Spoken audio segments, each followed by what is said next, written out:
what happens out there is that the believers go and they have it all planned out, and it's in a very simple way, actually. It doesn't have to take a lot of planning. It doesn't. The ATC, the core team, meets only 4 times a cycle. You know, and the auxiliary board members and counselors over there don't let them meet any more than that, because they figure they're out in the field a lot of the time, so they can consult, they can talk about all the development and the things that are going on in their cluster. So they don't really need to meet more than 4 times a cycle. And so when they go to a neighborhood, they choose a neighborhood, for instance, an apartment complex where the units are leased. They're not rented month by month, and so that ensures them that they will have continuity, that there's going to be fairly permanent residents in that neighborhood. And so, and the neighborhood is very diverse. There are people from many different backgrounds. There are children. There are all kinds of ages, people from every age. And so they come to the apartment unit and they say, we are.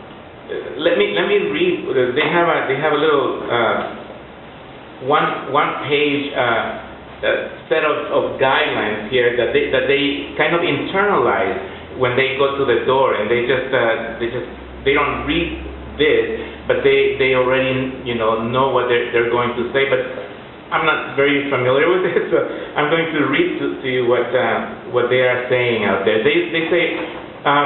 We would like to share some of the activities Baha'is are engaged in to help build a better community and world. And people use different language. Some of them say, we're sponsoring activities to promote spiritual communities, or to build a spiritual community in your neighborhood. And so they say, Baha'u'llah said. And they choose one of these sentences or quotes from the writing. Be anxiously concerned with the needs of the age you live in. Or they could also say, the earth is but one country, and mankind its citizens. Or they say, ye are the fruits of one tree, and the leaves of one branch. Deal ye with one with another, with the utmost love and harmony, with friendliness and fellowship. He who is the daystar of truth beareth me witness. So powerful is the light of unity that it will illuminate the whole earth. Or they say, all have been created to carry forward an ever-advancing civilization. And with that introduction, they say, and we offer service to the community, to the neighborhood. And one of those is a children's class. And they say, we are aware of the aspirations of the children and their need for spiritual education. And we are inviting people to join us, the children to join us in... Just a second. I have my cheat sheets here. They say we're working to involve more and more people in classes that we hope will become centers of attraction for the young, and will strengthen the roots of faith in society. Does that sound familiar?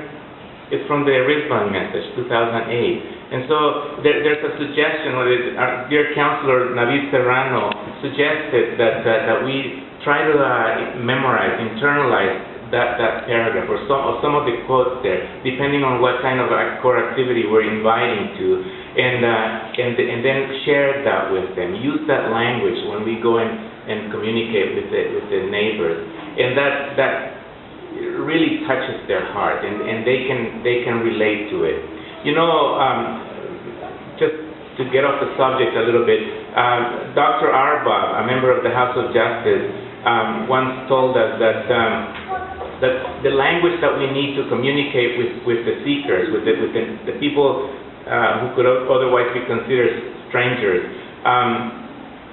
is that everything that we need to communicate is in the Ruhi courses. The Ruhi sequence, when we take the Ruhi sequence, we are not only preparing to teach the faith effectively, but we're also preparing ourselves to communicate in a very transparent way with our Baha'i community, because this is the same language that we need to use at feast, right? When we're at peace, we don't talk about sports. We don't talk about. We talk about what's happening in the Baha'i in the community. How is the community building process working, right? And so this is the same language that we use with our friends, our Baha'i friends, and the same language we need to use with the strangers, the people that we run across, and we come to tell them about Baha'u'llah. So this is one of the things that I experienced in Phoenix, and we went to this apartment complex. They had already set up, there was a Baha'i who lived in one of the units. He was going to have a children's class and a study circle that same day, that same afternoon.